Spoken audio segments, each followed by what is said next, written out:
I gotta bring you this video. I am not a professional MMA fighter. I'm not a professional wrestler. I'm not a professional boxer. I'm not a professional kickboxer. I'm just a guy who wrestled in high school and now does some MMA for fun.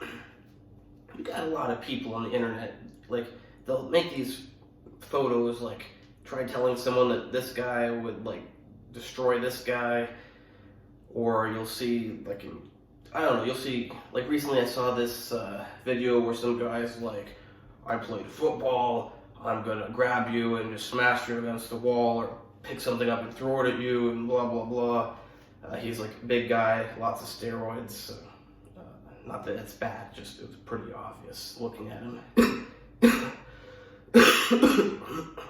And you have people in the comments saying, oh yeah, 130-pound guy can wipe the floor with him, blah, blah, blah. Now, in my experience, that's all I can speak from. Now, if maybe you've seen different, but in my experience, there is a certain amount of strength and weight that skill cannot make up for.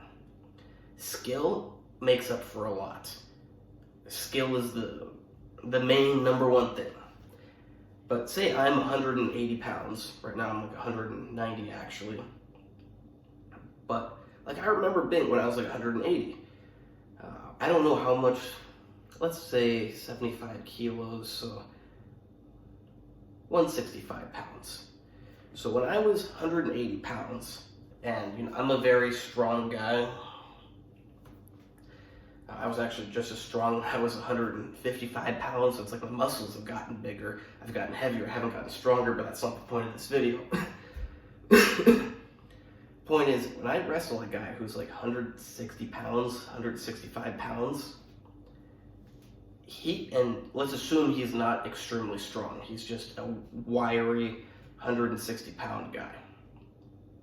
Just being 20 pounds heavier or 25 pounds heavier and a hell of a lot stronger, it means that he, in my experience, cannot choke me because, you know, I put two hands here, I put one hand here.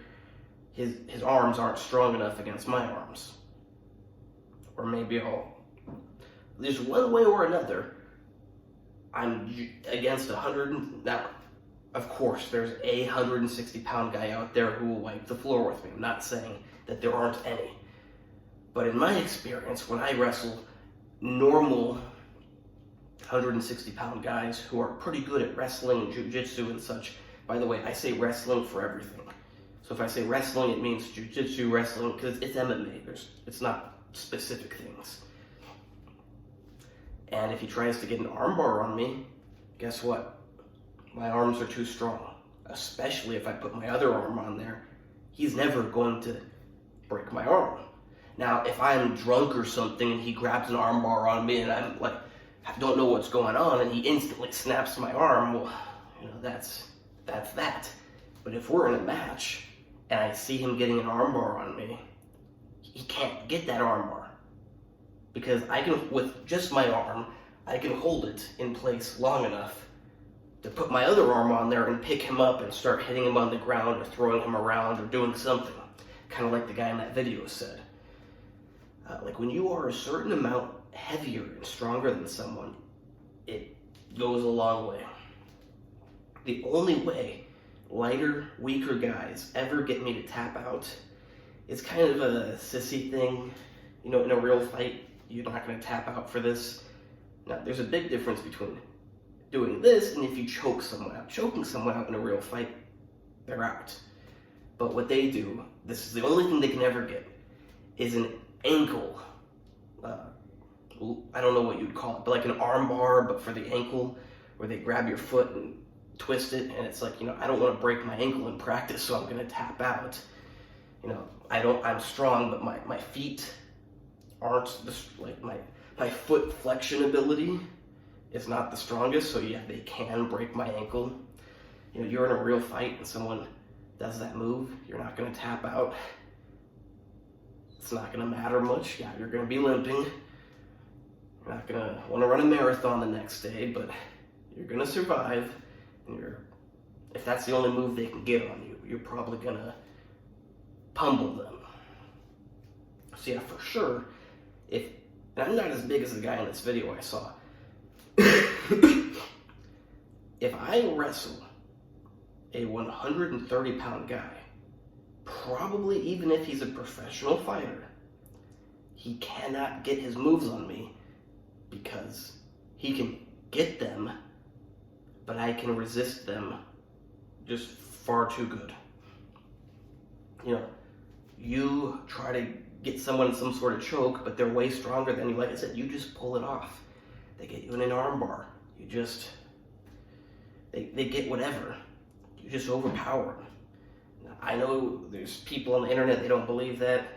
And yeah, I'm sure if I went against the world champion, 130-pound guy, maybe he's somehow going to do some special move that I don't see coming. That's the key part. And catches me off guard and does it fast enough. And now I'm talking about wrestling. If you were to talk about MMA or boxing, this is a different story, because in boxing, it doesn't matter so much how big and strong you are. If I'm against a little guy, but he gets a good shot in on me, he can knock me out just as easily as someone smaller. But when it comes to wrestling, you're not going to get a wrestling move on a guy that's way bigger, way stronger than you. I know that.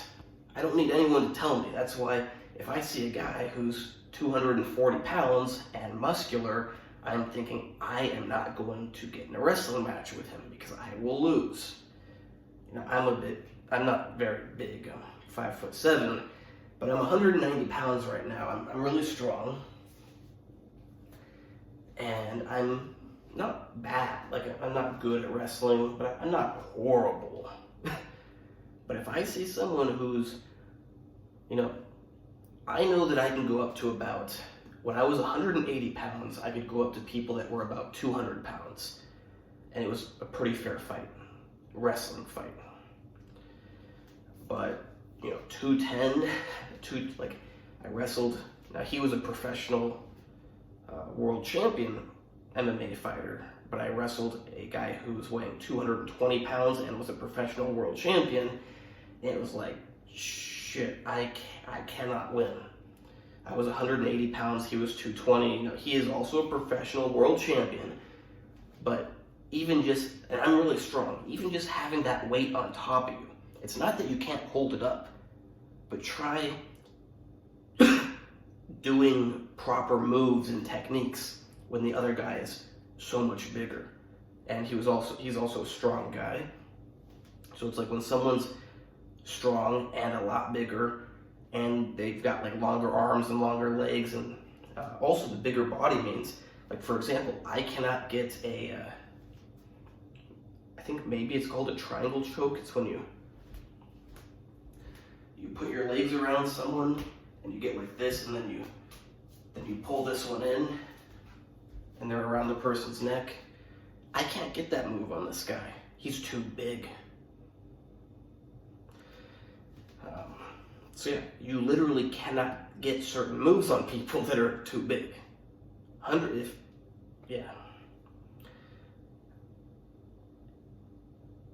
don't know if other people have actually seen 130-pound guys wipe the floor with 250-pound guys in wrestling, but I've never seen it. I don't think I ever will see it. Like I said, you'd have to catch them off guard. And in boxing or something, it's way different. Their punches can still knock someone out. But still, even with that, you get to a certain point and the guy's cranium is going to be so much thick. It's going to be so thick that small hand, even if it's going really fast, it might have some trouble knocking out a really big guy with a really big cranium. It still can happen, but size matters. Topic for a different video, but it's funny when girls think that they can compete with guys. First time I had a long discussion with a girl about this, she was trying to tell me that she broke a guy's arm because she hit so hard. So over the course of at least a few days, I think, and I was 155 pounds at the time, 150 pounds. Maybe, actually, I was probably 145 pounds. yeah, it was like 100 and, so it was probably like 135 pounds. It's hard to believe it's so long ago, but I was telling her, no, you didn't. Like, hit my arm as hard as you can. She's like, oh, I won't do it. I'll break your arm. I don't want to break your arm. I don't want to be responsible for that. But eventually, when she was intoxicated with alcohol, she decided she would give it a go. Hit my arm as hard as she could. And I'm like, in case you didn't see anything, that's because there was like no reaction.